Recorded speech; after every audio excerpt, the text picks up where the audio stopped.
Good evening to all of you. आज आपण beta ब्लॉकरचा next part पाहणार आहोत. कालच्या लेक्चरमध्ये आपण बीटा ब्लॉकर्सचं क्लासिफिकेशन पाहिलेलं आहे.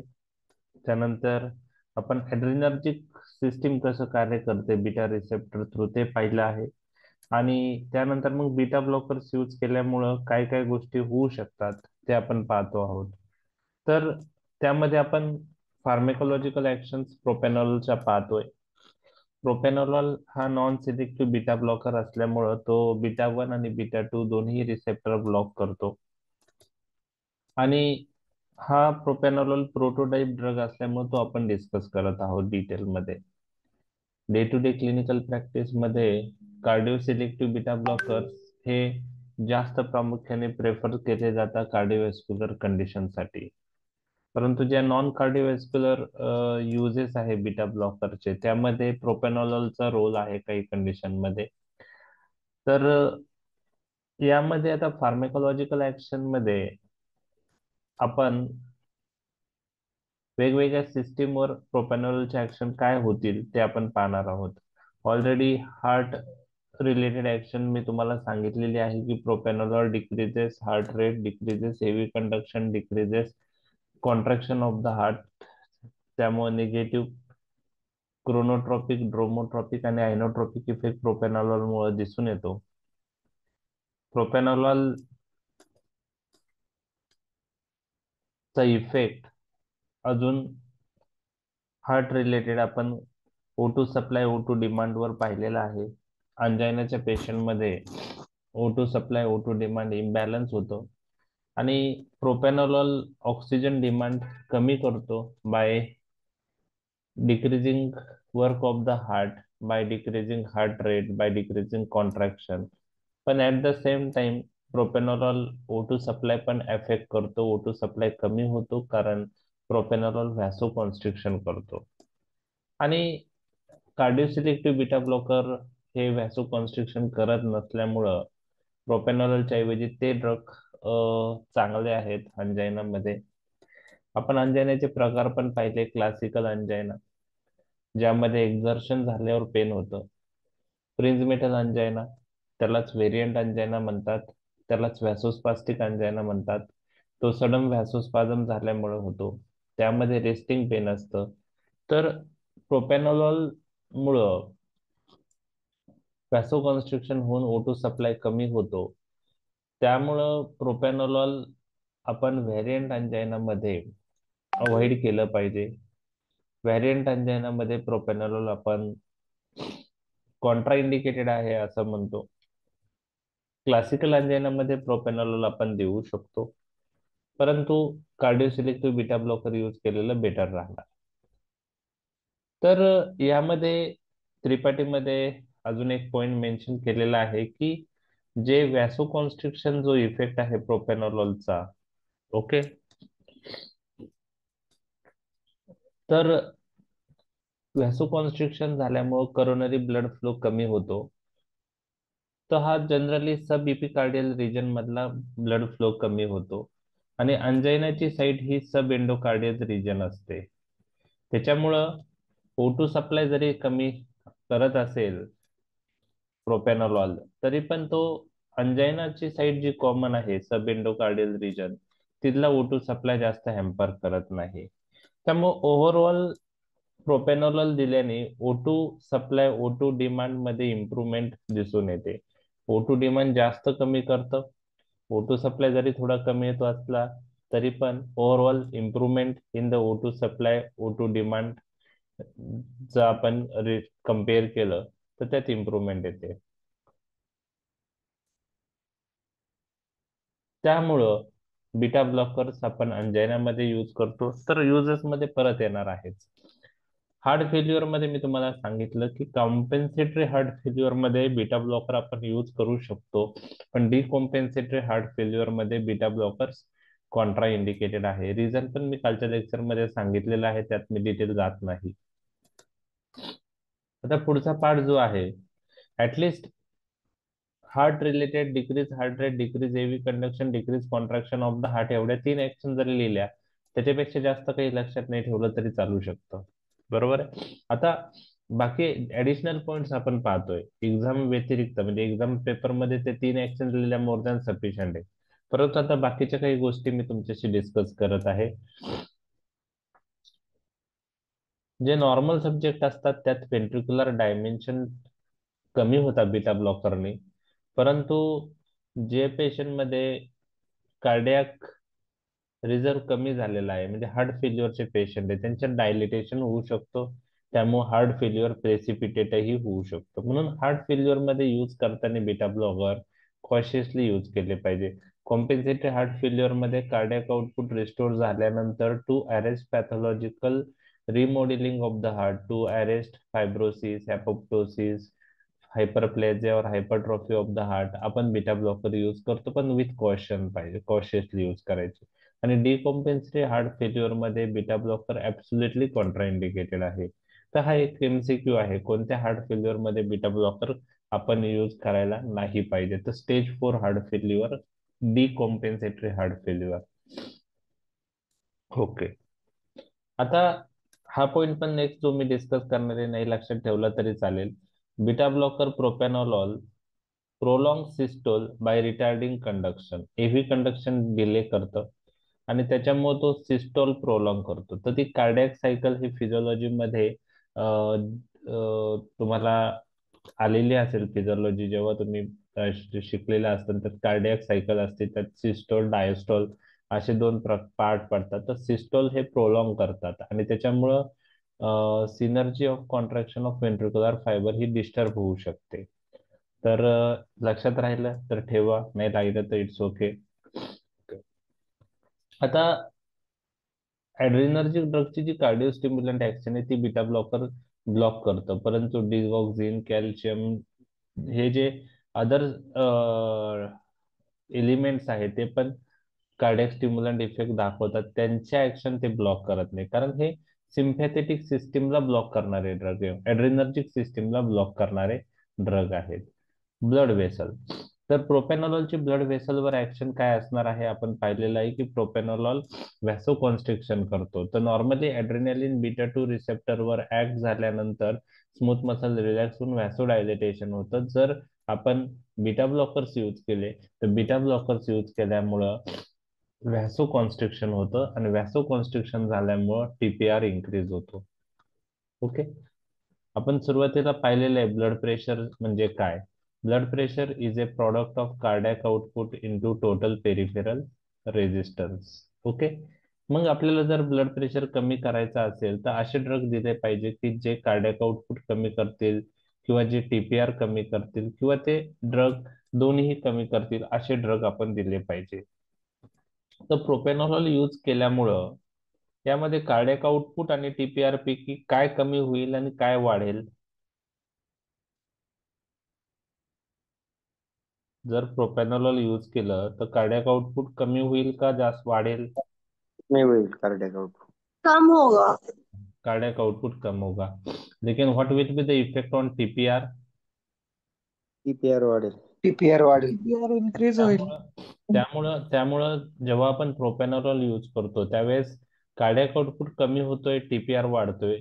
कार्डियक आउटपुट जास्त कमी होतं आणि टीपीआर काही प्रमाणात वाढतो. तर त्यामुळं प्रोपॅनॉलॉल दिल्यानंतर ब्लड प्रेशर लगेच सडन कमी होत नाही, हळूहळू होतो. याच्या ऐवजी कार्डिओसिलेक्टिव्ह जर बीटा ब्लॉकर आपण यूज केले, ॲटिनोलॉल, ॲसिब्युटोलॉल, मेटोप्रोलॉल, तर ते बीटा 2 रिसेप्टर ब्लॉक करणार नाही, त्यामुळे ते टीपीआर वाढवणार नाही. ते फक्त कार्डियक आउटपुट कमी करतील. तर आपल्याला कार्डियक आउटपुट कमी झालं पाहिजे ब्लड प्रेशर कमी होण्यासाठी. तर त्यामुळं प्रोपेनॉलॉल पेक्षा आपण cardio selective beta blocker use केलेले चांगले. हळूहळू राईज इन टीपीआर ला टॉलरन्स डेव्हलप होतो आणि प्रोपेनॉलॉलनी काही दिवसानंतर चांगला इफेक्ट येतो, ब्लड प्रेशर कमी होतं, पण सुरुवातीला हळूहळू होतं. त्याचं रिझन आहे की कार्डियक आउटपुट तर कमी करतं ते, पण टीपीआर पण काही प्रमाणात वाढवतं आणि त्याच्यामुळं जो इफेक्ट आहे ब्लड प्रेशर कंट्रोलवरचा, तो जो पाहिजे तो सुरुवातीला येत नाही, हळूहळू येतो. आणि काही दिवसानंतर ह्या रायझिंग टीपीआर ला टॉलरन्स डेव्हलप झाल्यानंतर ब्लड प्रेशर चांगल्या प्रकारे कमी होतं, पण त्याला टाइम लागतो. तर त्याच्याऐवजी कार्डिओ सिलेक्टिव्ह बीटा ब्लॉकर आपण यूज केलेलं, तर ते जास्त उपयुक्त राहील, जास्त बेनिफिशियल राहील. ठीक आहे, समजलंय ब्लड वेसल बरोबर रिलेटेड. Yes sir. ओके. फिओक्रोमोसायटोमा नावाची कंडिशन तुम्ही ऐकली असेल. फिओ येस सर. फिओक्रोमोसायटोमा मध्ये फिओक्रोमोसायटोमा मध्ये it is a tumour of adrenal medulla. ठीक आहे. ऍड्रिनल. हा, ऍड्रिनल मेडुलाचा ट्युमर असतो आणि त्याच्यामुळे जास्त ऍड्रिनलिन रिलीज होतं आणि त्यामध्ये ब्लड प्रेशर खूप सडनली वाढलेलं असतं. तर फिओक्रोमोसायटोमाच्या पेशंटमध्ये त्यांना ट्रीट करण्यासाठी आपण एक तर सर्जरी करू शकतो. सर्जरी जर पॉसिबल नसेल तर we have to use drugs which decrease blood pressure. तर फिओक्रोमोसायटोमाच्या पेशंटमध्ये ट्रीटमेंट करताना काळजी काय घ्यायची ते मी तुम्हाला सांगतोय की never use beta blocker alone in pheochromocytoma patient. Propranolol कधीच यूज करायचा नाही अलोन. का नाही करायचा प्रोपेनॉलॉल अलोन किंवा बीटा ब्लॉकर? तर propranolol will block beta 1 beta 2 receptor, बरोबर आहे. ठीक आहे. तर बीटा 1 रिसेप्टर ब्लॉक होतील, बीटा 2 रिसेप्टर ब्लॉक होईल. ओके. तर ऍड्रेनालिन जो फिओक्रोमोसायटोमाच्या पेशंटमध्ये रिलीज झालेला असेल, तो आता बीटा 1 बीटा 2 रिसेप्टरवर ऍक्ट होईल का? नाही होणार, बरोबर आहे. मग जो ऍड्रेनालिन आहे तो कोणत्या रिसेप्टरवर ऍक्ट होईल मग? आता बीटा 1 बीटा 2 तर अवेलेबल नाहीये, मग कोणत्या रिसेप्टरवर ऍक्ट होईल मग? Beta 3. Beta 3. Okay. Any other receptor beta receptor छोड़ के? अल्फा. अल्फा. अल्फा. तो एड्रेनालिन अल्फा 1 अल्फा 2 रिसेप्टर पे एक्ट होगा और क्या होगा? वैसो कॉन्स्ट्रिक्शन होगा ज्यादा, और वैसो कॉन्स्ट्रिक्शन होने से जो ब्लड प्रेशर है वो जो कम होना चाहिए वो होगा नहीं, वैसो कॉन्स्ट्रिक्शन की वजह से और प्रॉब्लम आएगा. तो इसके लिए फियोक्रोमोसाइटोमा के पेशेंट में जब हम बीटा ब्लॉकर यूज करते हैं तो उसके साथ ऑलवेज अल्फा ब्लॉकर यूज करना है, या हम alpha plus beta blocker drug use कर सकते हैं, लैबिटेलॉल कार्बिडिलॉल.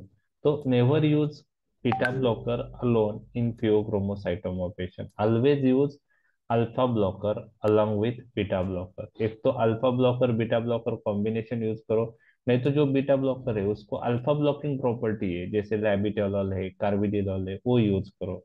नहीं तो हम प्रोपेनोलॉल या दूसरा कोई बीटा ब्लॉकर यूज करने वाले रहेंगे तो उसके साथ हम अल्फा ब्लॉकर यूज करना चाहिए, प्राजोसिन नाम का जो ड्रग है वो यूज करना चाहिए.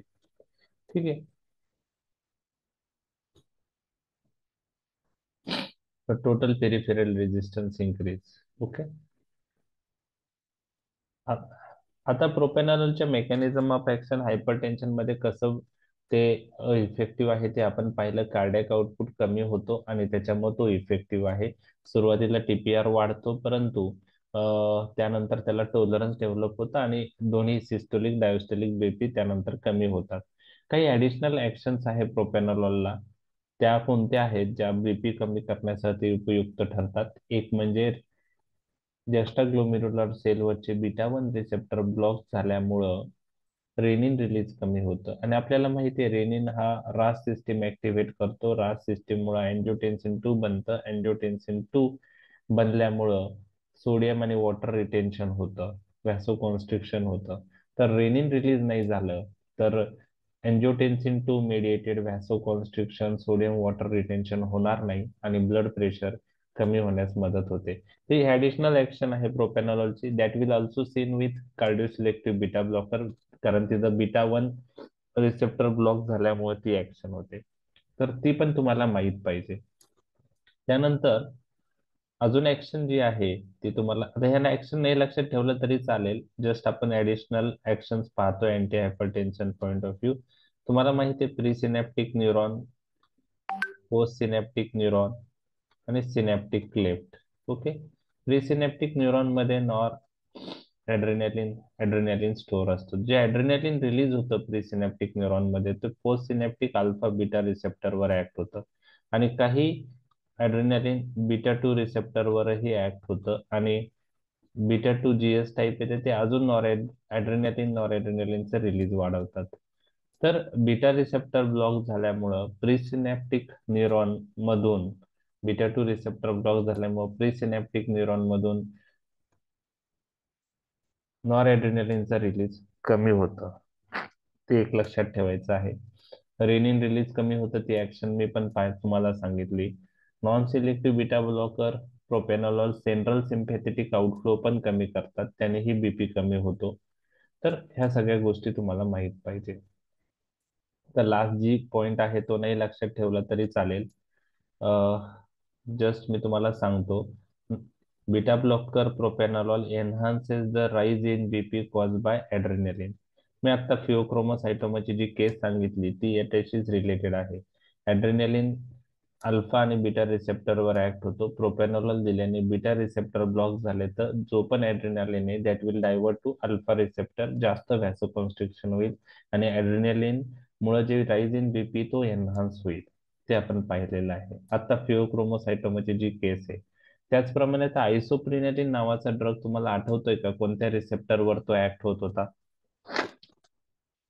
आयसोप्रिनेलिन, एड्रेनर्जिक ड्रग मधला आयसोप्रिनेलिन आठवतोय?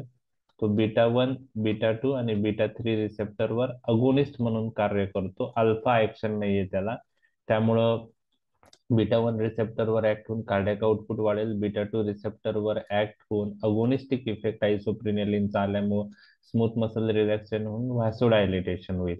तर आयसोप्रिनेलिन इंड्यूस व्हॅसोडायलेटेशन प्रोपॅनॉलॉल दिल्याने ब्लॉक होईल. ओके, आणि व्हॅसोडायलेटेशन झाल्यामुळं डायस्टोलिक बीपी कमी होत होतं, तो होणार नाही. तर ते एक सेंटेन्स दिलंय, नाही लक्षात ठेवलं तरी चालेल. आता आपण खूप डिटेलमध्ये डिस्कस केले. ब्लड वेसलवर राईज इन टीपीआर एवढी जरी ऍक्शन तुम्ही लिहिली तरी मोर दॅन इनफ आहे.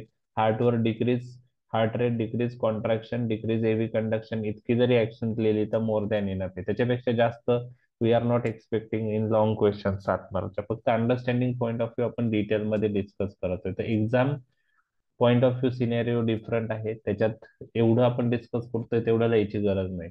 रेस्पिरेटरी ट्रॅकवर प्रोपॅनॉलचा काय इफेक्ट असेल तुम्ही सांगा आता. ब्रोंकायवर काय इफेक्ट असेल प्रोपॅनॉलचा? Bronchoconstriction. And that is the reason we should avoid non-selective beta blocker in a patient having history of bronchial asthma. If we use bronchial asthma patient, the attack of bronchial asthma precipitate, attack of COPD will precipitate. तर ज्यांना asthma COPD आहेत अशा patient मध्ये आपण non selective beta blocker propranolol avoid करायचे. We can use cardioselective beta blocker because they do not block beta 2 receptor, so they do not produce bronchoconstriction. Okay, ठीक आहे.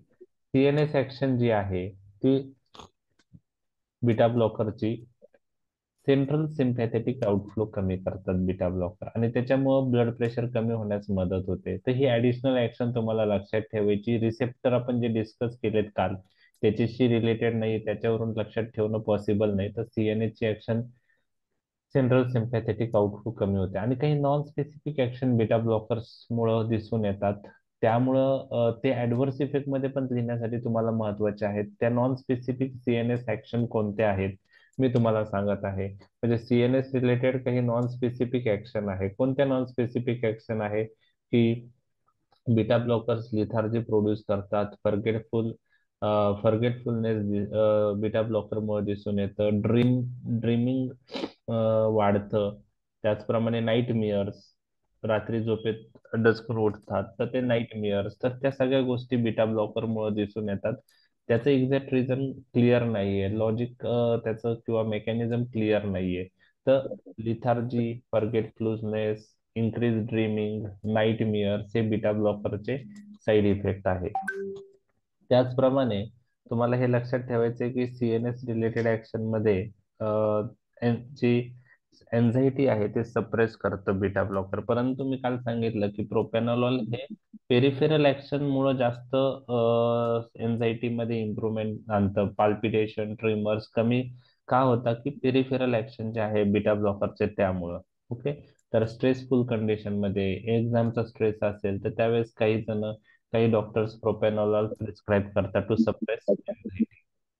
त्यानंतर नेक्स्ट ऍक्शन आहे local anaesthetic, beta ब्लॉकरला local anaesthetic action आहे, पण आपण local anaesthetic point of view beta blocker use करत नाही, कारण त्यांना इरिटंट प्रॉपर्टी आहे. ओके. त्यानंतर मेटाबॉलिक ऍक्शन आपण पाहणार आहोत. मेटाबॉलिक ऍक्शन बीटा ब्लॉकरच्या कार्बोहायड्रेट मेटाबॉलिझमवर काय आहे, कालच आपण डिस्कस केलेलं आहे की जेव्हा पेशंट हायपोग्लायसेमिया मध्ये जातो त्यावेळेस ऍड्रेनालिन रिलीज होतं आणि ऍड्रेनालिन पेशंटला हायपोग्लायसेमिया मधून बाहेर काढतं. आणि कसं काढतं की ऍड्रेनालिन लिव्हरवरचे बीटा 2 रिसेप्टरवर ऍक्ट होऊन ऍड्रेनालिन ग्लुकोनिओजेनेसिस लिव्हरमध्ये वाढवतं, ग्लायकोजिनोलायसिस प्रोसेस लिव्हरमध्ये वाढवतं, ग्लायकोजन सिंथेसिस इनिबिट होतो. त्या सर्वांचा एकत्रित परिणाम ग्लुकोजची लेवल वाढते आणि त्या लिव्हरमधून ग्लुकोज रक्तामध्ये येतं आणि ब्लड शुगर वाढवण्यास मदत होते. तर for recovery from hypoglycaemia adrenaline is very important. आणि beta non selective beta blocker आपण यूज केले प्रोपॅनोलॉल लाईक, जे बीटा 2 रिसेप्टर सुद्धा ब्लॉक करतात. Recovery from hypoglycemia is delayed. Recovery from hypoglycemia आणि त्याचप्रमाणे सायन्स ऑफ हायपोग्लायसिमिया ते पण अफेक्ट होतात. सायन्स ऑफ हायपोग्लायसिमिया पण सप्रेस होतात. तर हे कार्बोहायड्रेट मेटाबॉलिझमशी रिलेटेड आपण बीटा ब्लॉकरची ऍक्शन पाहिली. लिपिड मेटाबॉलिझमवर बीटा ब्लॉकरचा काय इफेक्ट आहे ते मी तुम्हाला सांगणार आहे. तर एक लक्षात घ्या की ऍड्रेनालिन बीटा 3 रिसेप्टर जे ऍडिपोज टिश्यूवर आहेत त्यावर ऍक्ट होऊन लायपोलायसिस करतं. तर बीटा ब्लॉकर यूज केल्याने लायपो आणि त्या ऍडिपोज टिश्यूवर काही प्रमाणात बीटा 2 रिसेप्टर पण असतात, ते पण लायपोलायसिस करण्यास मदत करतात, ऍड्रेनालिन मिडिएटेड लायपोलायसिस. तर बीटा ब्लॉकर यूज केल्याने लायपोलायसिस प्रिव्हेंट होईल. त्यामुळं लायपोलायसिस झालं तर लिपिडचं ब्रेकडाऊन झालं ऍडिपोज टिश्यू मधलं तर फ्री फॅटी ऍसिड सर्क्युलेशन मध्ये येतात. आणि हे जर बीटा ब्लॉकर आपण दिले तर हे लायपोलायसिस इनिबिट होतं आणि फ्री फॅटी ऍसिड सर्क्युलेशन मध्ये येत नाही आणि फ्री फॅटी ऍसिड लेवल कमी होते.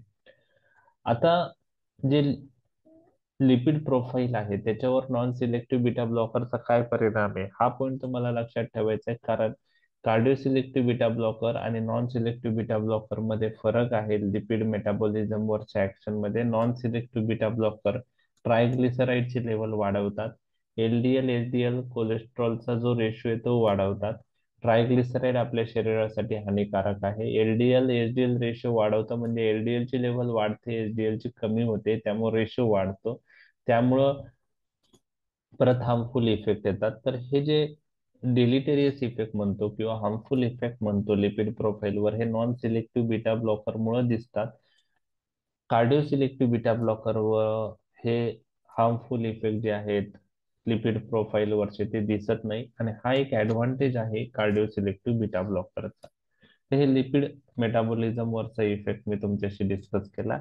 स्केलेटल मसलवर दोन ऍक्शन्स आहेत. आपण पाहिलेलं आहे की स्केलेटल मसल जे आहेत, ओके, त्यांना जो ब्लड सप्लाय होतो त्या ब्लड वेसलवर बीटा 2 रिसेप्टरचे ऍक्शन प्रॉमिनंट असते आणि ऍड्रेनालिन ब्लड व्हेसलचं डायलेटेशन करतो, जे स्केलेटल मसलला सप्लाय करणाऱ्या ब्लड व्हेसल आहे. त्यामुळं स्केलेटल मसलला ऍड्रेनालिन मुळे चांगला रक्त पुरवठा होतो.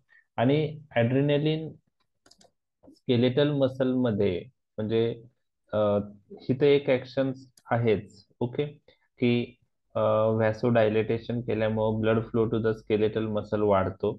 ओके. त्याचप्रमाणे स्केलेटल मसल मध्ये ऍड्रेनालिन ग्लायकोजिनोलायसिस लायपोलायसिस इंड्यूस करून जे स्केलेटल मसलच्या वर्क साठी फ्युएल लागतं ते प्रोव्हाइड करतं. म्हणजे एक्सरसाइज कॅपॅसिटी ही ऍड्रेनालिननी वाढते. ऍड्रेनालिन दिल्याने एक्सरसाइज कॅपॅसिटी वाढते. का वाढते? व्हॅसोडायलेटेशनमुळे ब्लड फ्लो स्केलेटल मसलला चांगला होतो आणि ग्लायकोजिनोलायसिस आणि लायपोलायसिसमुळं जे स्केलेटल मसलला फ्युएल लागतं, एनर्जी पॉइंट वर्क करण्या पॉइंट ऑफ व्ह्यू जे फ्युएल लागतं, जी एनर्जी लागते ती प्रोव्हाइड होते. आता ऍड्रेनालिन एक्सरसाइज कॅपॅसिटी वाढवतं. मग बीटा ब्लॉकर दिल्याने exercise capacity, mainly non selective beta blocker, तर एक्सरसाइज कॅपॅसिटी काय होईल? तर एक्सरसाइज कॅपॅसिटी कमी होईल. ओके, बीटा ब्लॉकर्स दिल्याने.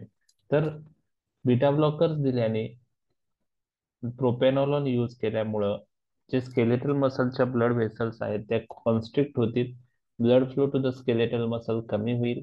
त्याचप्रमाणे बीटा ब्लॉकर लायपोलायसिस आणि ग्लायकोजेनोलायसिस इनहिबिट करतात, त्यामुळं स्केलेटल मसलला जे इंधन लागतं ते भेटणार नाही आणि त्यामुळं एक्सरसाइज कॅपॅसिटी आपली शरीराचे जे स्केलेटल मसल आहे त्याची बीटा ब्लॉकर म्हणजेच non selective beta blocker exercise capacity कमी करतात.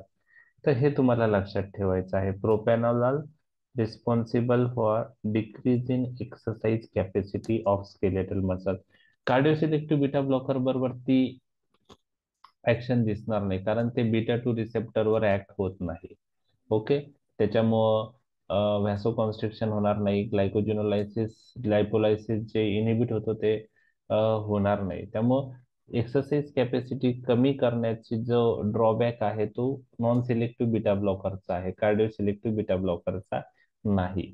त्यानंतर स्केलेटल मसलचे स्पिंडल फायबरवर ॲड्रेनालिन जर बीटा टू रिसेप्टरवर अगोनिस्ट म्हणून कार्य करत असेल तर त्यावेळेस स्केलेटल मसलचे जे ट्रिमर्स येत होते, ओके, आपण पाहिलेलं आहे साल्ब्युटामॉल आपण यूज केलं तर बीटा टू अगोनिस्टिक ड्रग यूज केले तर स्केलेटल मसल ट्रिमर्स येतात. प्रोपॅनॉलॉल यूज केल्याने हे ट्रिमर्स सप्रेस होतील बीटा टू रिसेप्टर ब्लॉक केल्यामुळं.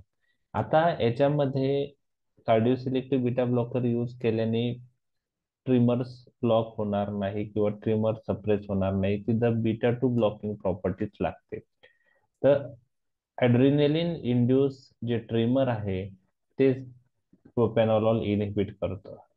एन्झायटी मध्ये जे ट्रिमर्स येतात ते प्रोपॅनॉलॉल इनहिबिट करतो. तिथं आपण ॲटिनॉलॉल देऊन ते ट्रिमर्स इनहिबिट नाही होणार, कारण ॲटिनॉलॉल बीटा टू ब्लॉकिंग प्रॉपर्टी नाही आहे त्याला. तर हे स्केलेटल मसल रिलेटेड ऍक्शन झाले. आय रिलेटेड ऍक्शन आपण पाहिलेलं आहे की ॲड्रिनेलिन नावाचा जो न्यूरो ट्रान्समीटर आहे आय मध्ये तो बीटा टू रिसेप्टरवर अगोनिस्ट म्हणून कार्य करतो आणि सिलेरी बॉडीवर ऍक्ट होऊन ऍक्वियस ह्युमरचं सिक्रेशन वाढवतो.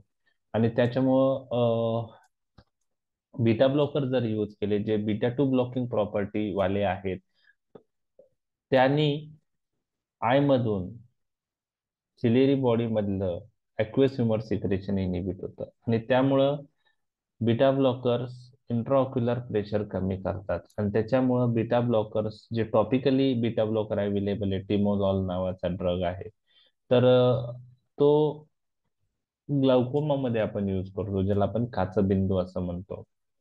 तर आय रिलेटेड ती ऍक्शन तुम्हाला लक्षात ठेवायची आहे की इंट्राऑक्युलर प्रेशर डिक्रीज होतं. कसं डिक्रीज होतं? सिलेरी बॉडी मधून ऍक्वियस ह्युमरचं सिक्रेशन प्रोपॅनॉलॉल कमी करतं. प्युपिल साईज आणि वर बीटा ब्लॉकिंग ड्रगचा काही इफेक्ट नाहीये. तुम्हाला मी सांगितलं अकोमोडेशन साठी एक तर पॅरासिम्पॅथेटिक किंवा पॅरासिम्पॅथोलायटिक ऍक्शन वाले ड्रग महत्वाचे. ओके, आणि प्युपिल साठी अँटीकोलिनर्जिक कोलिनर्जिक किंवा अल्फा अगोनिस्टिक अल्फा ब्लॉकर ड्रग महत्वाचे. तर प्युपिल साईज अकोमोडेशन हे बीटा रिसेप्टरशी रिलेटेड नाही आहेत, त्यामुळे बीटा ब्लॉकरची प्युपिल साईजवर आणि अकोमोडेशनवर काही सिग्निफिकंट ऍक्शन नाहीये. तर आय रिलेटेड इफेक्ट आपण बघितलेले आहे. युटेरस आपण बघितलेलं आहे की बीटा टू रिसेप्टर युटेरसवर असतात आणि नॉर्मली समजा ॲड्रेनालिन बीटा टू रिसेप्टरवर ऍक्ट झाला तर आपण पाहिलेलं आहे स्मूथ मसल जे आहे युटेराइटचे ते रिलॅक्स होतात. आपण पाहिलंय ॲड्रेनर्जिक ड्रग आपण टोकोलायटिक्स म्हणून यूज करतो to postpone the labour. Beta blockers use केल्याने जे नॉर्मल युटेरसवर एवढा सिग्निफिकंट इफेक्ट नाहीये, पण आयसोप्रिनलिन इंड्यूस रिलॅक्सेशन होत असेल युटेरसचं तर ते ब्लॉक होतं. म्हणजे बीटा टू अगोनिस्टिक ड्रग मुळे जे युटेराइन रिलॅक्सेशन होणार आहे ते प्रोपॅनॉलॉल ब्लॉक करतं. परंतु नॉर्मल इंडिव्हिज्युअलला आपण जर फिमेलला ते दिलं जे फिमेल बीटा टू अगोनिस्टिक वर ड्रग वर नाहीये त्या फिमेलमध्ये बीटा ब्लॉकर असं सिग्निफिकंटली युटेरसवर इफेक्ट दाखवणार नाही. तर हे युटेरस रिलेटेड झालं. तर फार्मेकोलॉजिकल ऍक्शन्स आपण डिस्कस केलेले आहेत 8 ते 9 ऍक्शन. ऍटलिस्ट तुम्हाला बेसिक ज्या माहिती आहेत म्हणजे ज्या ऍड्रेनर्जिक ड्रगच्या ऍक्शनवरून, ऍड्रेनर्जिक सिस्टीमच्या ऍक्शनवरून तुम्हाला बीटा ब्लॉकरच्या जेवढ्या ऍक्शन माहिती आहे तेवढ्या तुम्ही ब्रीफ मध्ये इन्युमरेट केला तरी चालेल. लॉंग क्वेश्चन मध्ये माझ्या मते तुम्हाला क्लासिफिकेशन, युजेस आणि ऍडव्हर्स इफेक्ट याच्यावर लॉंग क्वेश्चन तुम्हाला 7 मार्कला येऊ शकतो. फार्मॅकोलॉजिकल ऍक्शन्स फार रेअरली लॉंग क्वेश्चनला विचार, कारण 7 मार्कच्या क्वेश्चन मध्ये विचारण्यासाठी खूप काही असं आपण विचारू शकत नाही, त्यामुळे क्लासिफिकेशन तर विचारतातच. त्यात मग तुमच्या दृष्टीने CCMP exam point of view uses adverse effect जास्त महत्वाचे, परंतु युजेस समजण्यासाठी फार्मॅकोलॉजिकल ऍक्शन माहित असेल तर युजेस लक्षात येतात. तर आता ओव्हरऑल बीटा ब्लॉकरच्या ज्या प्रोपेनॉलॉलच्या ऍक्शन्स आहेत त्या मी डिस्कस केल्यात. मी परत एकदा रिपीट करतो ते, जेणेकरून तुम्हाला लक्षात येतील ते ऍक्शन्स.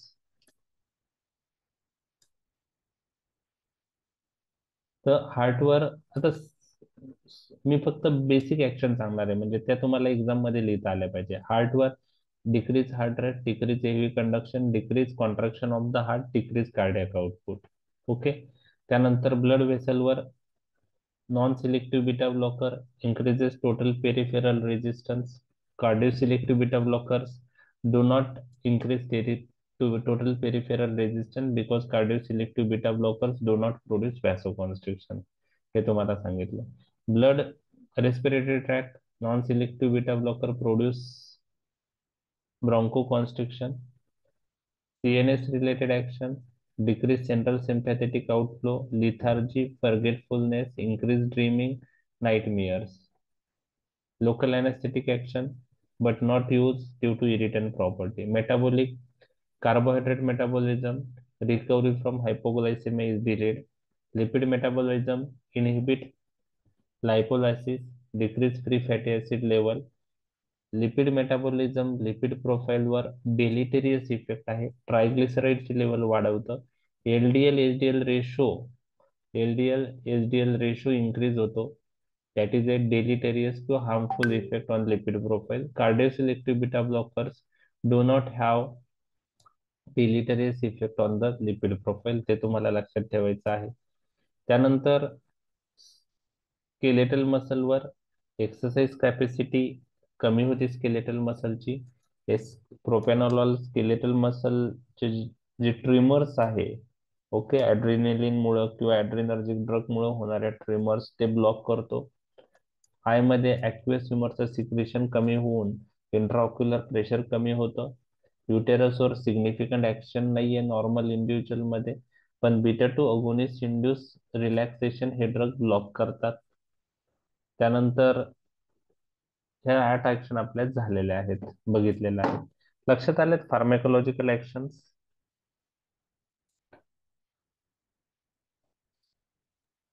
Yes sir. ओके. आता नेक्स्ट जो पार्ट आहे pharmacokinetic, exam point of view महत्वाचा नाही. Exam point of view cardio selective beta ब्लॉकरचे ऍडव्हान्टेजेस, डिसएडव्हान्टेजेस आपल्याला माहित पाहिजे. तर आता फार्मॅकोकायनेटिक्स पार्ट मी डिटेलमध्ये जाणार नाही.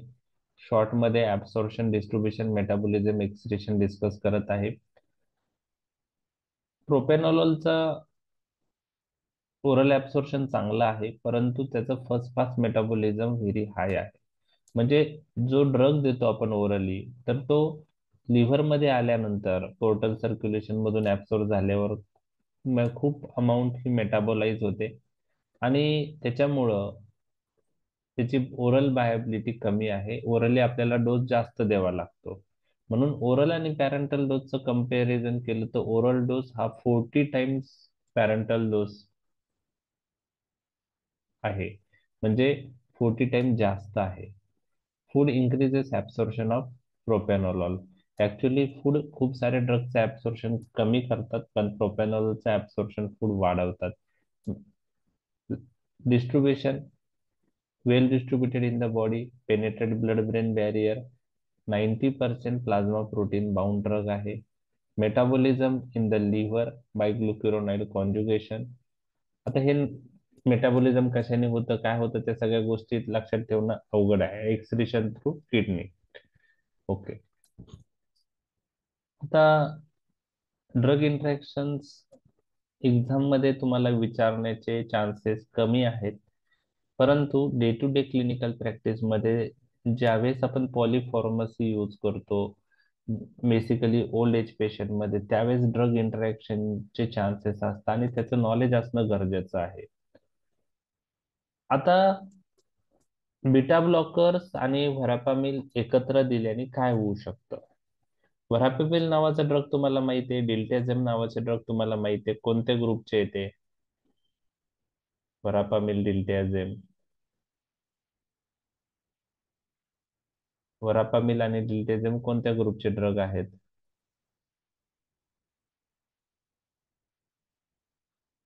व्हरापामिल, डिल्टाझेम.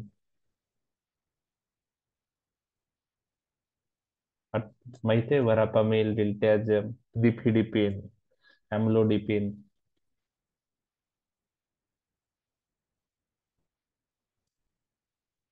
हे कॅल्शियम चॅनल ब्लॉकर आहे. ओके. व्हरापामिल, डिल्टाझेम आणि बीटा ब्लॉक, हे जे कॅल्शियम चॅनल ब्लॉकर्स मध्ये दोन ग्रुप आहे. एक जो ज्या ग्रुपला डायहायड्रोपायरिडिन ग्रुप म्हणतात, त्यामध्ये अॅम्लोडिपिन, निफिडिपिन नावाचे ड्रग येतात. हायपरटेन्शन मध्ये जो अॅम्लोडिपिन कॉमनली यूज होतो. आणि दुसरा आहे नॉन डायहायड्रोपायरिडिन कॅल्शियम चॅनल ब्लॉकर, त्यामध्ये वरापामिल ड्रग येतो, त्यानंतर डिल्टाझेम नावाचा ड्रग येतो. ओके.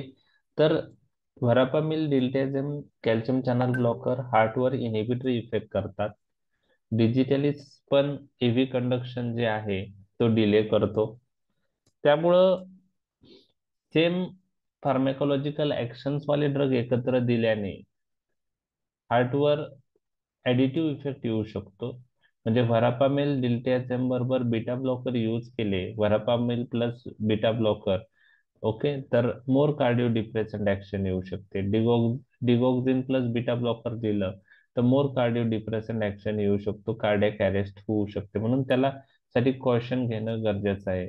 असं नाही की ते एकत्र यूज करत नाही. अरेथमियामध्ये समजा व्हरापामिलवर कंट्रोल नसेल होत तर आपण बीटा ब्लॉकर ऍड करतो, बीटा ब्लॉकरवर कंट्रोल नसेल होत हार्ट रेट तर आपण व्हरापामिल ऍड करतो. त्यामुळं कॉम्बिनेशन आपण यूज करतो, परंतु जर त्यांचा इफेक्ट जास्त झाला तर कार्डियक अरेस्ट येऊ शकतो. आता डायबिटीज पेशंट मध्ये मी तुम्हाला सांगितलेलं आहे की रिकव्हरी फ्रॉम हायपोग्लायसिमिया डिले होते. म्हणजे डायबिटीज पेशंट आहे, त्याला इन्सुलिन दिलं आणि पेशंट ऑलरेडी प्रोपॅनॉलॉल आहे आणि डायबिटीज डायग्नोज झालं, इन्सुलिन स्टार्ट केलं, तर इन्सुलिनमुळे जी हायपोग्लायसिमिया इफेक्ट येतो, तर ऍडव्हर्स इफेक्ट त्या त्या त्या ऍडव्हर्स इफेक्ट मधून, हायपोग्लायसेमिया मधून रिकव्हरी ही डिले होती प्रोपॅनॉलॉल यूज केल्याने. त्याचप्रमाणे हायपोग्लायसेमियाचे साईन मार्क्स होता प्रोपॅनॉलॉल दिल्याने, हे तुम्हाला लक्षात ठेवायचे. तिसरी इंटरॅक्शन अशी आहे, मी ऑलरेडी सांगितले की ज्यावेळेस आपण बीटा ब्लॉकर यूज करतो आणि त्याच्याबरोबर असे ड्रग देतो जे अल्फा रिसेप्टरवर ऍक्ट होणारे आहे. ओके. ओके. तर त्यामध्ये फिनिलिफ्रिन आहे, इफिड्रिन आहे. हे ड्रग, फिनिलिफ्रिन अल्फा वन अगोनिस्ट आहे, इफिड्रिन पण अल्फा रिसेप्टरवर ऍक्ट होतो आणि त्याच्याबरोबर बीटा ब्लॉकर दिले तर बीटा ब्लॉकर दिल्याने व्हॅसोडायलेटरेशन जे आहे बीटा टू मेडिएटेड ते ब्लॉक होतं आणि ही द अल्फाची ऍक्शन अजून प्रॉमिनंट होते आणि त्याच्यामुळं बीपी सडनली वाढू शकतो. त्याचप्रमाणे लिग्नोकेन नावाचं जे ड्रग आहे त्याचं मेटाबॉलिझम प्रोपॅनॉलॉल दिल्याने रिटार्ड होतं. तर का होतं? लिग्नोकेनचं मेटाबॉलिझम लिव्हरला ब्लड फ्लो कसा आहे त्याच्यावर डिपेंड असतं. चांगला ब्लड फ्लो असेल तर लिग्नोकेन लिव्हरमध्ये जाऊन मेटाबोलाइज चांगल्या प्रकारे होतं. परंतु लिव्हरला होणारा ब्लड सप्लाय कमी झाला काही कारणाने, समजा प्रोपॅनॉलॉल यूज करताना बीटा टू रिसेप्टर ब्लॉक झाल्यामुळे व्हॅसो कॉन्स्ट्रिक्शन होऊन blood flow to the liver कमी होतो आणि ते जर झालं तर लिग्नोकेनचं मेटाबॉलिझम रिटार्ड होतं. ओके. तर ह्या ड्रग इंटरॅक्शन आहे. ड्रग इंटरॅक्शन कधी दिसतात? जेव्हा आपण एकापेक्षा जास्त ड्रग एकत्र दिल्यानंतर ह्या ड्रग इंटरॅक्शनचे चान्सेस असतात. ओल्ड एज मध्ये हे चान्सेस जास्त असतात, म्हणून ओल्ड एज मध्ये ड्रग देताना प्रिकॉशन घेतली पाहिजे. आता तुम्ही मला ऍडव्हर्स इफेक्ट सांगू शकता का बीटा ब्लॉकरचे? काय असू शकतील बीटा ब्लॉकरचे ऍडव्हर्स इफेक्ट? ब्रॅडिकार्डिया. ओके, ब्रॅडिकार्डिया. अजून? प्रोपॅनॉलॉलचे सांगा. ब्रॅडिकार्डिया झालं. If the patient is diabetic, then it can cause hypoglycemia. Recovery from hypoglycaemia is delayed. Okay. अजून व्हेरी गुड. आपले फार्मॅकोलॉजिकल ऍक्शन्स वरून ऍडव्हर्स इफेक्ट पहा. आता ब्रॅडिकार्डिया झालं, अजून काय होऊ शकतं heart related? Heavy conduction delay झालं तर काय होऊ शकतं जास्त?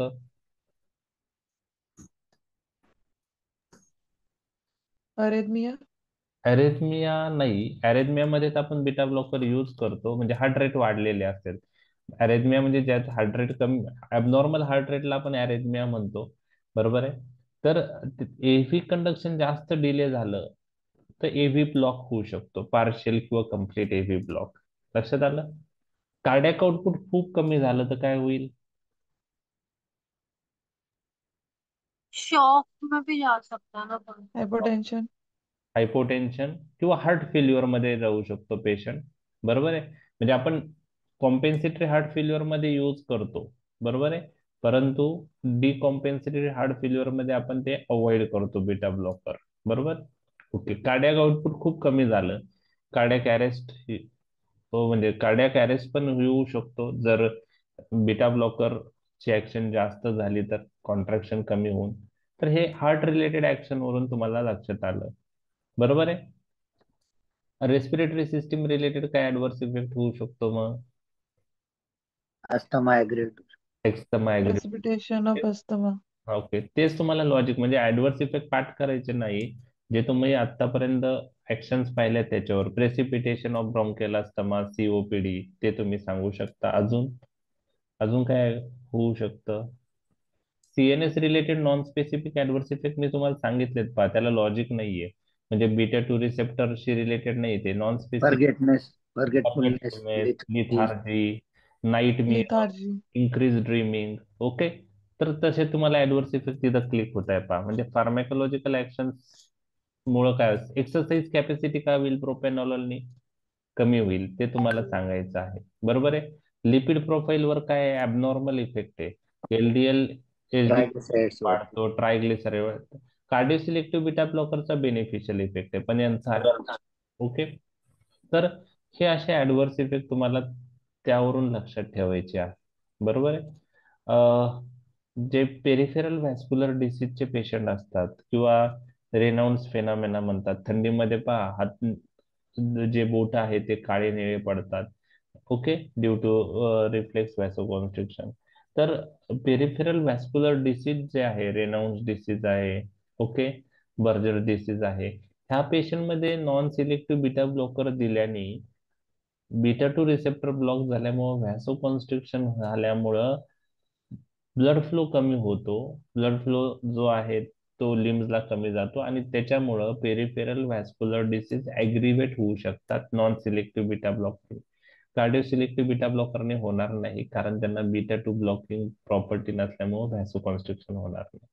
तर हे ऍडव्हर्स इफेक्ट जे आहेत हे फार्मॅकोलॉजिकल ऍक्शन्स वरूनच लक्षात ठेवायचे आहे.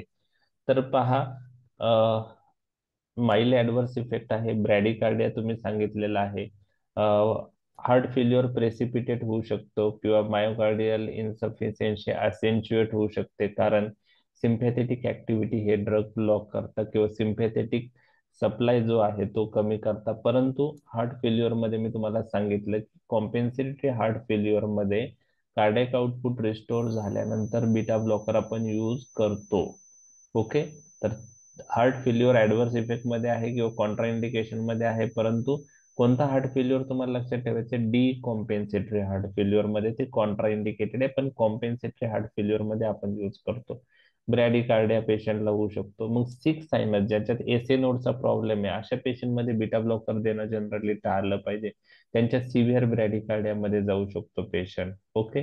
त्यानंतर ब्रॉन्कोकॉन्स्ट्रिक्शनशी related COPD, attack of asthma precipitate होणं, त्या गोष्टी घडू शकतात. तिथं कार्डिओ सिलेक्टिव्ह बीटा ब्लॉकर चांगले आहे. कोणत्या अंजायनामध्ये मी तुम्हाला, व्हेरियंट अंजायना मध्ये पण नाही वापरू शकत. हा, व्हेरियंट अंजायनामध्ये आपण वापरत नाही, कारण व्हेरियंट अंजायनामुळे बीटा टू रिसेप्टर ब्लॉक होतील. ओके. आणि त्यामुळे व्हॅसोकॉन्स्ट्रिक्शन होईल. पण क्लासिकल अंजायनामध्ये आपण यूज करू शकतो, पण कॉशियसली यूज केलं पाहिजे, कारण ते व्हेंट्रिक्युलर डायलेटेशन किंवा असिनर्जी ऑफ कॉन्ट्रॅक्शन पण करतात. क्लासिकल अंजायनामध्ये खूप कॉशियसली यूज केले पाहिजे. तर व्हेरियंट अंजायनामध्ये non selective beta blocker contra indicated आहेत, हे तुम्हाला आता लक्षात आलेलं आहे. ओके. डायबिटिक्स मध्ये नॉन सिलेक्टिव्ह बीटा ब्लॉकर आपण अवॉइड केलेले चांगले. कार्डिओ सिलेक्टिव्ह बीटा ब्लॉकर आपण यूज करू शकतो, कारण नॉन सिलेक्टिव्ह बीटा ब्लॉकर हायपोग्लायसेमियाचे साईन मास्क करतात, त्याचप्रमाणे रिकव्हरी फ्रॉम हायपोग्लायसेमिया डिले करतात. लिपिड प्रोफाईलवर नॉन सिलेक्टिव्ह बीटा ब्लॉकरचा ॲबनॉर्मल इफेक्ट आहे. ट्रायग्लिसराईड वाढवतात, एलडीएल एचडीएल रेशो वाढवतात. Okay. Cardio selective beta blockers safe आहे, म्हणजे ते they do not produce harmful effect on the lipid profile. ती कार्डिओ सिलेक्टिव्ह बीटा ब्लॉकरची एक ऍडव्हान्टेज आहे आपण म्हणतो. आता हा पॉइंट पण मी खूप महत्वाचा तुमच्याशी डिस्कस करणार आहे. एखाद्या पेशंट जेव्हा हायपरटेन्शन पॉइंट ऑफ व्ह्यू आपण बीटा ब्लॉकर स्टार्ट करतो, तर बीटा ब्लॉकर स्टार्ट केल्यानंतर ओके, ब्लड प्रेशर कंट्रोल झालेला आहे, पेशंटने 1-2 वर्ष ड्रग्स घेतलेले आहेत. सपोज एक पेशंट आहे, त्यांनी जवळजवळ 2 वर्षापासून तो बीटा ब्लॉकरवर आहे, आणि तुम्ही जे बीटा ब्लॉकर प्रिस्क्राईब केलेलं आहे त्यांनी ब्लड प्रेशर चांगलं कंट्रोल होतंय, आणि त्याला असं वाटलं की आता ब्लड प्रेशर कंट्रोल होतंय, घरी तो ब्लड प्रेशर चेक करत असेल, त्याला वाटलं की आता माझा बीपी कंट्रोल आहे, आणि त्यांनी सडनली बीटा ब्लॉकर स्टॉप केलं, तर काय होऊ शकतं, अशा पेशंटमध्ये रिबाउंड हायपरटेन्शन होतं. रिबाउंड हायपरटेन्शन, सिव्हिअर हायपरटेन्शन मध्ये पेशंट जाऊ शकतो, आणि कधी कधी सिव्हिअर हायपरटेन्शनमुळे हिमोरेज पण होऊ शकतं ब्रेनमध्ये. ओके. ब्लिडिंग होऊ शकतं. त्याचप्रमाणे अंजायनाचे पेशंट जर बीटा ब्लॉकरवर असेल आणि चांगल्या प्रकारे कंट्रोल असेल, आणि आपण सडनली बीटा ब्लॉकर स्टॉप केले किंवा पेशंटने स्टॉप केले, तर अंजायनाचा अटॅक ऍग्रिव्हेट होऊ शकतो. हे असं का होतं, असं का होतं ते तुम्हाला सांगतो. ज्यावेळेस आपण बीटा ब्लॉकर यूज करतो, त्यावेळेस कोणते रिसेप्टर ब्लॉक होतात? प्रोपेनॉलॉल केलं तर बीटा 1 बीटा 2 रिसेप्टर ब्लॉक होतील, ॲटिनॉलॉल केलं तर बीटा 1 रिसेप्टर ब्लॉक होईल. मग हे रिसेप्टर ब्लॉक झाल्यामुळं ह्या रिसेप्टरवर आपल्या शरीरामध्ये कोणत्या सबस्टन्सची इफेक्ट येणार नाही किंवा ऍक्शन येणार नाही. कोणता सबस्टन्स बीटा 1 बीटा 2 रिसेप्टरवर ऍक्ट होतो, कोणता केमिकल न्यूरोट्रान्समीटर बीटा 1 बीटा 2 रिसेप्टरवर ऍक्ट होतो? ऍड्रेनालिन. बरोबर, बरोबर आहे. तर ऍड्रेनालिन काय आहे? अगोनिस्टिक ड्रग, अगोनिस्टिक सबस्टन्स आहे. कोणत्या रिसेप्टरवर आहे? बीटा 1 आणि बीटा 2. ज्यावेळेस आपण बीटा 1 बीटा 2 रिसेप्टर ब्लॉक करणारे ड्रग देतो, किंवा बीटा 1 रिसेप्टर ब्लॉक करणारे कार्डिओ सिलेक्टिव्ह बीटा ब्लॉकर देतो, त्यावेळेस त्या बीटा ब्लॉकरला आपण अँटागोनिस्ट असं म्हणतो. Beta blockers are antagonist on beta 1 beta 2 receptor. ते कोणाची ऍक्शन प्रिव्हेंट करतात? बीटा 1 बीटा 2 रिसेप्टरवर अगोनिस्टची.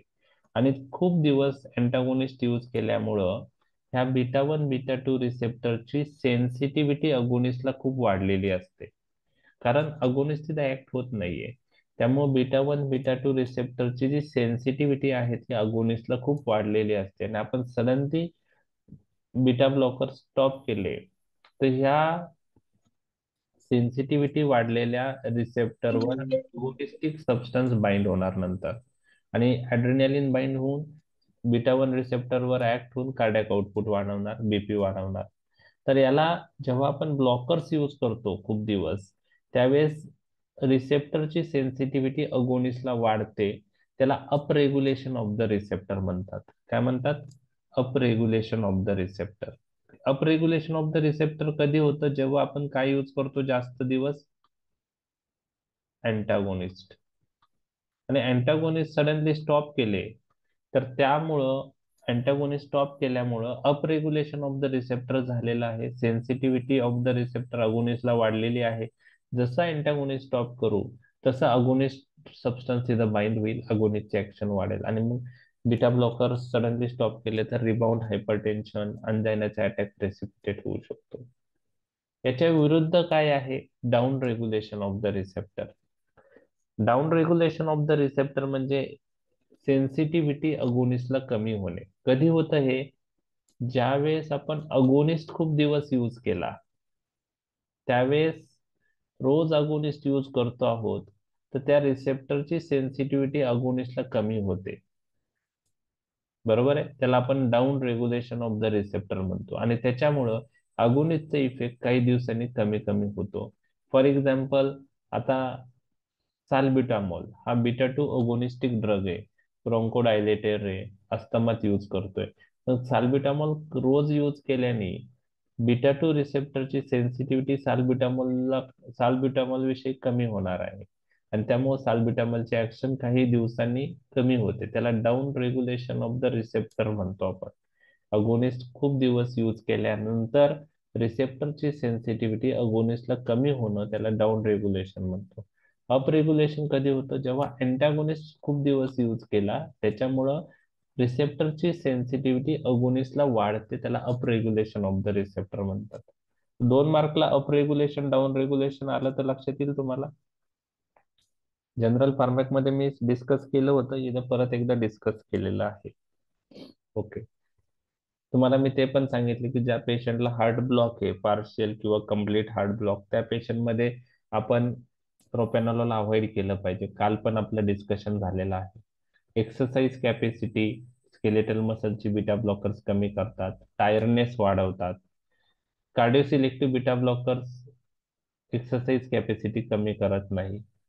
म्हणजे अँटी हायपरटेन्सिव्ह ज्या पेशंटला चालू आहेत, समजा आता प्रोपॅनॉल आपण यूज करत नाही, त्यामुळं एक्सरसाइज कॅपॅसिटी कमी होणं किंवा टायर्डनेस हे ऍडव्हर्स इफेक्ट जास्त दिसून येणार नाही. कार्डिओ सिलेक्टिव्ह बीटा ब्लॉकर बरोबर ते दिसत नाही, प्रोपॅनॉल बरोबर दिसतात. तर हे पण एक ऍडव्हर्स इफेक्ट आहे, decrease exercise capacity, tiredness.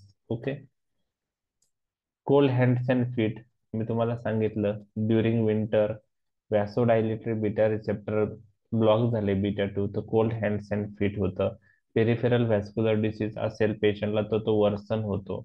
Non specific adverse effect मध्ये सीएनएस सारखे फॉरगेटफुलनेस, नाईटमिअर्स, त्यानंतर मेंटल डिप्रेशन काही पेशंटला दिसतं, जीआयटी अपसेट काही पेशंटमध्ये दिसतो, लॅक ऑफ ड्राईव्ह काही पेशंटमध्ये दिसतं. आणि फार महत्वाचा पॉइंट जो आहे की अँटी हायपरटेन्सिव्ह ड्रग मध्ये बीटा ब्लॉकर हा एक ड्रग आहे जो मेल पेशंटमध्ये लॉस ऑफ लिबिडो करतो. ओके, म्हणजे सेक्स्युअल डिस्ट्रेस त्या पेशंटमध्ये होऊ शकतो, लॉस ऑफ लिबिडो. तो एक non specific adverse effect beta ब्लॉकरचा आहे. तर हे सगळे ऍडव्हर्स इफेक्ट किंवा कॉन्ट्राइंडिकेशन काही आपण डिस्कस केलेले आहे. समजले? आता लास्ट आजची स्लाइड आज बघूया आणि थांबूया. कार्डिओ सिलेक्टिव्ह बीटा ब्लॉकरचे ऍडव्हान्टेज काय असू शकतात तुम्हाला आता, आणि नॉन सिलेक्टिव्ह बीटा ब्लॉकरचे डिसएडव्हान्टेज आहे, पण कार्डिओ सिलेक्टिव्ह बीटा ब्लॉकरचे ऍडव्हान्टेज काय काय असू शकतात as compare to non selective beta blocker. म्हणजे आपण तेच प्रेफर करतो सीव्हीएस कंडिशन मध्ये, तर नॉन सिलेक्टिव्ह बीटा ब्लॉकरचे जे ड्रॉबॅक आहे ते कार्डिओ सिलेक्टिव्ह बीटा ब्लॉकरनी होणार नाही.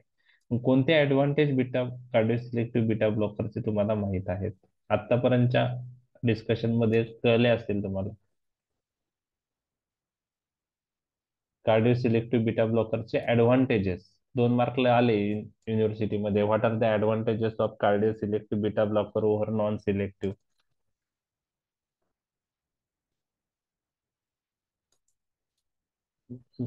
सांगता येतील? कार्डिओ सिलेक्टिव्ह बीटा ब्लॉकरचे ऍडव्हान्टेज.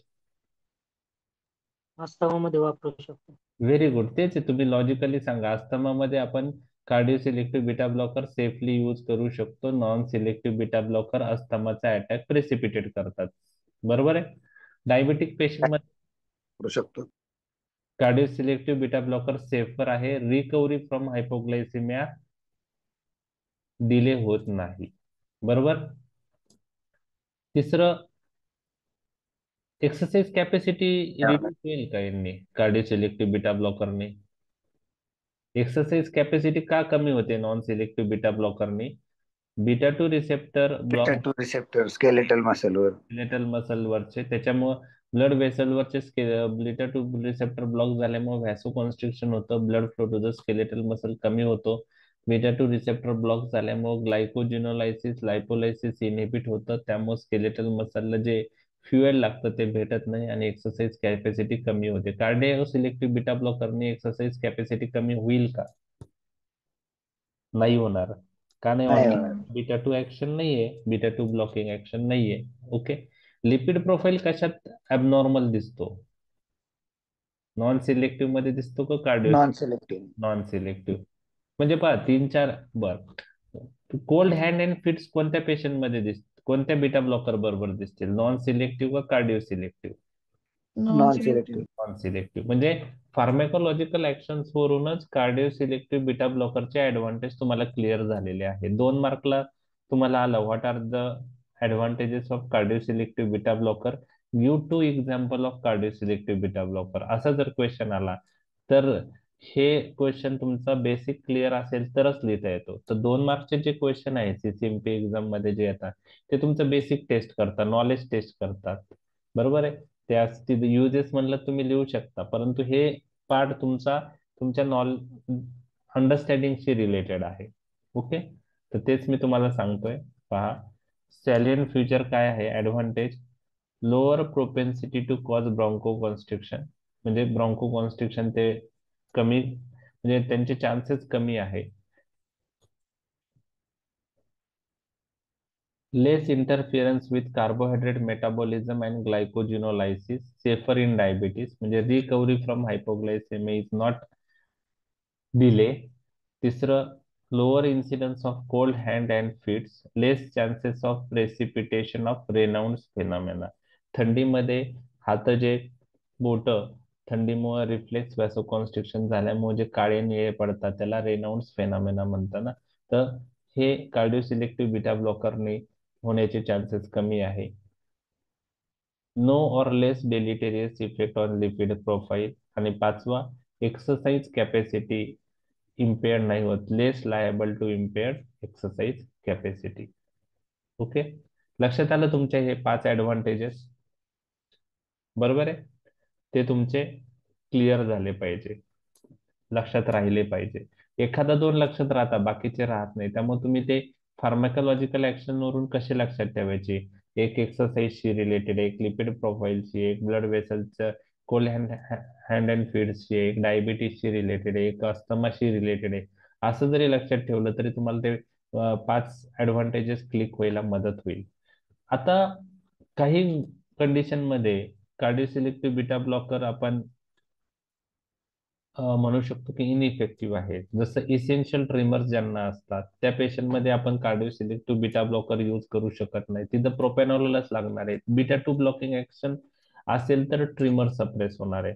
तर इनइफेक्टिव्ह इन सप्रेसिंग इसेन्शियल ट्रिमर. आणि दुसरं डिसएडव्हान्टेज असं आहे की मायग्रेन प्रोफॅलेक्सिस मध्ये आपण बीटा ब्लॉकर यूज करतो, त्यात आपण प्रोपॅनॉल यूज करतो. कार्डिओ सिलेक्टिव्ह बीटा ब्लॉकर त्यात उपयुक्त नाही. ते लक्षात.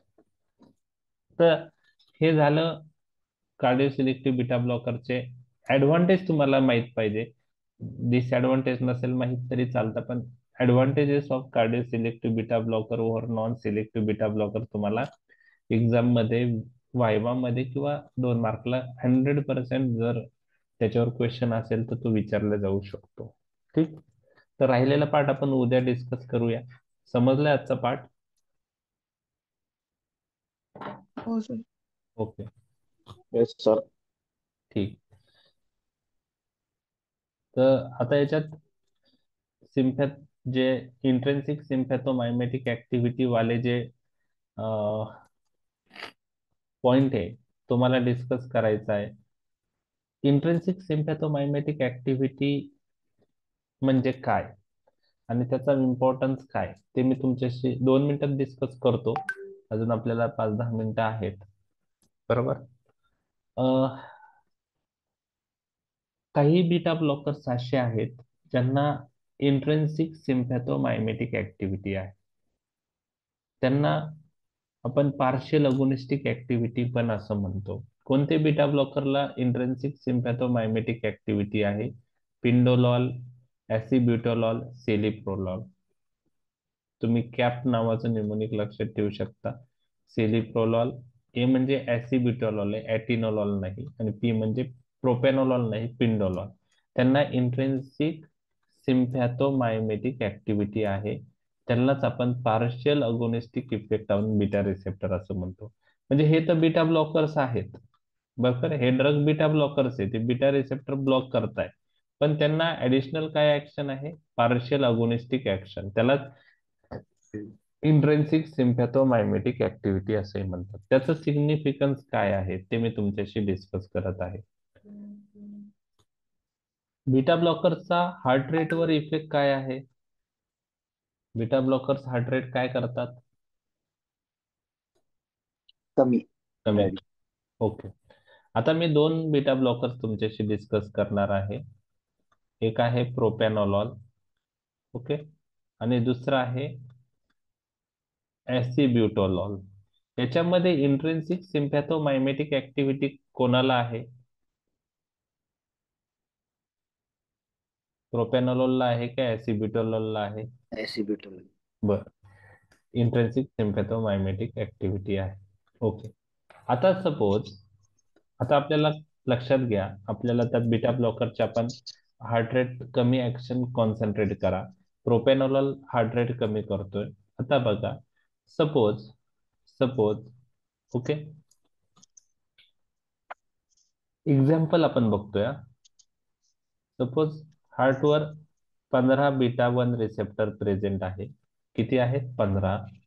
आणि प्रोपॅनॉलॉल दिल्याने ओके, प्रोपॅनॉलॉल दिल्याने त्यापैकी 10 रिसेप्टर ब्लॉक झाले. किती रिसेप्टर ब्लॉक झाले? 10. 15 पैकी किती रिसेप्टर ब्लॉक झाले प्रोपॅनॉलॉल दिल्याने? 10. आता प्रोपॅनॉलॉलला बीटा ब्लॉकिंग प्रॉपर्टी आहे. सपोज एक रिसेप्टर ब्लॉक झाला तो हार्ट रेट 2 ने कमी होतोय. मग प्रोपॅनॉलॉल दिल्याने हार्ट रेट कितीने कमी झाला पाहिजे? 10 रिसेप्टर ब्लॉक झाले तर एक रिसेप्टर ब्लॉक झाला तर हार्ट रेट 2 ने कमी होतो. फॉर एक्झाम्पल आपण बघितलं, 15 रिसेप्टर हार्टवर आहे, प्रोपॅनॉलॉलने 10 रिसेप्टर ब्लॉक केले, तर हार्ट रेट कितीने कमी होईल? एक रिसेप्टर ब्लॉक झाला तर 2 ने कमी होतोय. 10 रिसेप्टर ब्लॉक झाले तर हार्ट रेट कितीने कमी होईल? 20. 20. 20 ने कमी होईल. ओके. सपोज एखाद्या पेशंटचा हार्ट रेट 68 आहे, तर मग तो कितीवर जाईल? 40. 48. ओके, ठीक. आता ऍसिबिटोलॉल नावाचा जो ड्रग आहे त्याला इंट्रिन्सिक सिम्पॅथोमायमेटिक ऍक्टिव्हिटी आहे. त्यालाच आपण काय म्हणतो? Partial agonistic activity. म्हणजे ऍसिबिटोलला बीटा ब्लॉकिंग प्रॉपर्टी आहे, प्लस पार्शियल अगोनिस्टिक प्रॉपर्टी पण आहे. पार्शियल अगोनिस्ट म्हणजे काय? आता ते मी तुम्हाला सांगणार आहे. पार्शियल अगोनिस्ट म्हणजे फुल अगोनिस्ट नाही. पार्शियल अगोनिस्ट म्हणजे अगोनिस्ट पेक्षा कमी ऍक्शन असते, पार्शियल अगोनिस्ट. तर त्याला बीटा ब्लॉकिंग प्रॉपर्टी आहे ऍसिबिटोलला. म्हणजे बीटा ब्लॉकिंग म्हणजे अँटागोनिस्टिक प्रॉपर्टी प्लस पार्शियल अगोनिस्ट. तर तुम्हाला मी सांगितलंय की ह्या हार्टवर 15 रिसेप्टर आहेत. ओके. प्रोपॅनॉलॉलने 10 रिसेप्टर ब्लॉक झाल्यामुळं हार्ट रेट 20 ने कमी होत होतं. तर ऍसिबिटोलॉल मध्ये काय होतं ते आपण पाहणार आहोत. ऍसिबिटोलॉल मध्ये काय होतं ते मी तुमच्याशी डिस्कस करणार आहे. तर ऍसिटोलॉल मध्ये तुम्हाला लक्षात ठेवायचं आहे, त्याला बीटा ब्लॉकिंग प्रॉपर्टी पण आहे आणि पार्शियल अगोनिस्टिक प्रॉपर्टी पण आहे. तर ऍसिबिटोलॉलनी तुम्हाला लक्षात ठेवायचे, फॉर एक्झाम्पल 10 रिसेप्टरवर तो ऍसिबिटोलॉल ऍक्ट होतो, 6 रिसेप्टरवर तो अँटागोनिस्ट म्हणून कार्य करतो. बीटा ब्लॉकिंग प्रॉपर्टी येते त्याला 6 रिसेप्टरवर अँटागोनिस्ट, म्हणजे फुल beta blocking property. Okay. Beta receptor block होता. राहिलेल्या 4 रिसेप्टरवर ऍसिबिटोलॉल पार्शियल अगोनिस्टिक इफेक्ट दाखवतो, बरोबर आहे. तर एक लक्षात ठेवायचं आहे तुम्हाला, अँटागोनिस्टिक प्रॉपर्टीमुळे हार्ट रेट 2 ने कमी होतो. फॉर एक्झाम्पल चालू आहे सगळं. अगोनिस्टिक प्रॉपर्टीमुळे हार्ट रेट 2 ने वाढतो. ओके. म्हणजे अँटागोनिस्टिक प्रॉपर्टीने हार्ट रेट 2 ने कमी होतो. अगोनिस्टिक प्रॉपर्टी असेल एखाद्या सबस्टन्सची तर हार्ट रेट 2 वाढतो. फॉर एक्झाम्पल ऍड्रेनालिन ऍक्ट झाला एखाद्या रिसेप्टरवर तर 2 हार्ट रेट वाढणार आहे एका रिसेप्टरवर ऍक्ट झाल्यावर. पण समजा बीटा ब्लॉकर अँटागोनिस्टिक प्रॉपर्टी दाखवत असेल एका रिसेप्टरवर तर तिथं 2 हार्ट रेट कमी होणार. आणि पार्शियल अगोनिस्टिक प्रॉपर्टी असेल एखाद्या सबस्टन्सला तर तो फुल अगोनिस्टिक एवढा इफेक्ट दाखवणार नाही. तुम्हाला लक्षात ठेवायचं हार्ट रेट 1 वाढेल. Partial agonistic effect, partial agonistic. तर ऍसिबिटॉलला पार्शियल अगोनिस्टिक इफेक्ट पण आहे आणि अँटागोनिस्टिक इफेक्ट पण आहे. तर 6 रिसेप्टरवर अँटागोनिस्टिक इफेक्ट आला, 4 रिसेप्टरवर पार्शियल अगोनिस्टिक इफेक्ट आला. मग तुम्ही मला सांगा 6 रिसेप्टरवर अँटागोनिस्टिक इफेक्ट आला तर ब्लड हार्ट रेट कितीने कमी होईल 6 रिसेप्टरवर ऍक्ट झाल्यामुळं? 12. 12. बरोबर. बरोबर 12ने कमी होईल. आणि पार्शियल अगोनिस्टिक इफेक्ट त्याला 4 रिसेप्टरवर दिसू राहिलाय ऍसिबिटॉलचा. पार्शियल अगोनिस्टिक इफेक्ट मुळे हार्ट रेट कितीने वाढतोय? पार्शियल आणि कमी होईल ना तो, नाही, 6 आणि वाढेल. 6 6 रिसेप्टरवर ऍक्ट झाल्यामुळं अँटागोनिस्ट 12 कमी होईल आणि 4 कमी होईल. 4ने कमी होईल का वाढेल? वाढेल वाढेल. वाढेल वाढेल सॉरी. 4ने वाढेल. बरोबर आहे. मग नेट इफेक्ट किती झाला? 8. 8. हार्ट रेट कितीने कमी झाला? 8. मग 68 हार्ट रेट जर असेल तर तो किती होईल मग? 60. 60. मग तुम्ही मला सांगा जर एखाद्या बीटा ब्लॉकरला इंट्रेन्सिक सिम्पॅथोमायमेटिक ऍक्टिव्हिटी आहे आणि एखादा बीटा ब्लॉकरला इंट्रेन्सिक सिम्पॅथोमायमेटिक ऍक्टिव्हिटी नाहीये तर 2 बीटा ब्लॉकर पैकी ब्रॅडिकार्डियाची रिस्क कोणाबरोबर जास्त असेल?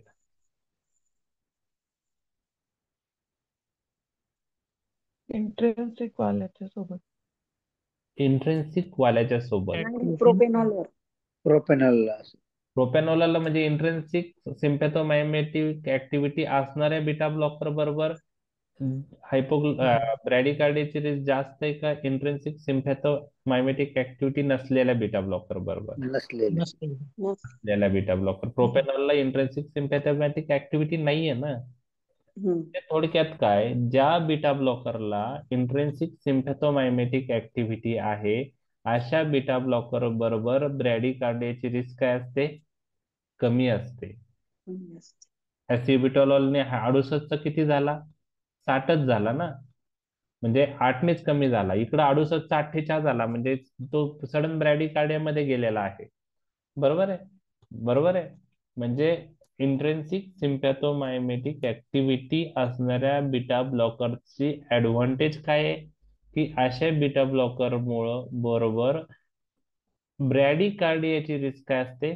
कमी असते. मग आता एखादा पेशंट आहे ज्याच्यात बीटा ब्लॉकर तुम्हाला यूज करायचा आहे आणि तुम्हाला असं वाटतं ह्या पेशंट मध्ये ब्रॅडिकार्डियाची रिस्क खूप आहे, मग याच्यामध्ये प्रोपॅनॉलॉल यूज केलेला चांगला का ऍसिबिटॉलॉल? ऍसिबिटॉलॉल यूज केलेला चांगला, कारण त्या पेशंटला ब्रॅडिकार्डियाला प्रोन येतो. मग आपल्याला ब्रॅडिकार्डिया होऊ द्यायचा नाही. प्रोपॅनॉलॉल दिला तर 68 48 वर जाईल.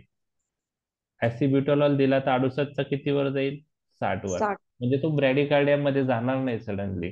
पण ज्या पेशंटला ब्रॅडिकार्डियाची रिस्क जास्त असते अशा पेशंटला जर बीटा ब्लॉकर यूज करायचा असेल तर तुम्ही असा बीटा ब्लॉकर निवडा ज्याला इंट्रेन्सिक सिम्पॅथोमायमेटिक ऍक्टिव्हिटी आहे, म्हणजेच पार्शियल अगोनिस्टिक ऍडिशनल ऍक्टिव्हिटी आहे.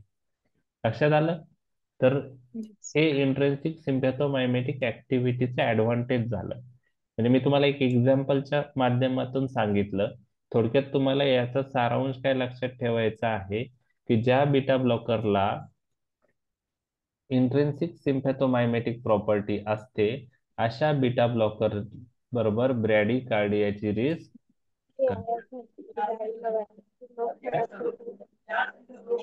जे पेशंट मध्ये जी रिस्क जास्त पेशंटला आपण हे ड्रग करेल. तर उद्या आपण परत पाहूया. फक्त तुम्हाला आता जे सांगितलेलं आहे ते तुम्हाला आता उद्याच्या लेक्चरला स्टार्टिंगला ते क्लिक झालं पाहिजे, म्हणजे तुम्हाला लक्षात येईल. थोडक्यात इंट्रेन्सिक सिम्पॅथोमायमेटिक ऍक्टिव्हिटी असणारे बीटा ब्लॉकर बरोबर ब्रॅडिकार्डियाची रिस्क कमी असते, हे तुम्हाला आता लक्षात ठेवायचे आहे. इंट्रेन्सिक सिम्पॅथोमायमेटिक ऍक्टिव्हिटी म्हणजेच ऍडिशनल पार्शियल अगोनिस्टिक ऍक्टिव्हिटी. बरोबर आहे. अँटॅगोनिस्टिक ऍक्टिव्हिटी बरोबर काही रिसेप्टरवर ते पार्शियल अगोनिस्टिक ऍक्टिव्हिटी दाखवतात बीटा ब्लॉकर. त्यात पिंडोलॉल, ऍसिबिटोलॉल आणि सेलिप्रोलॉल येतो. पी फॉर प्रोपेनॉलॉल नाहीये इथं, P for pindolol. A for atenolol नाहीये, ऍसिबिटोलॉल आहे. ते लक्षात ठेवा. तर चालेल, उद्या राहिलेला आपण डिस्कस करूया. समजलाय टॉपिक?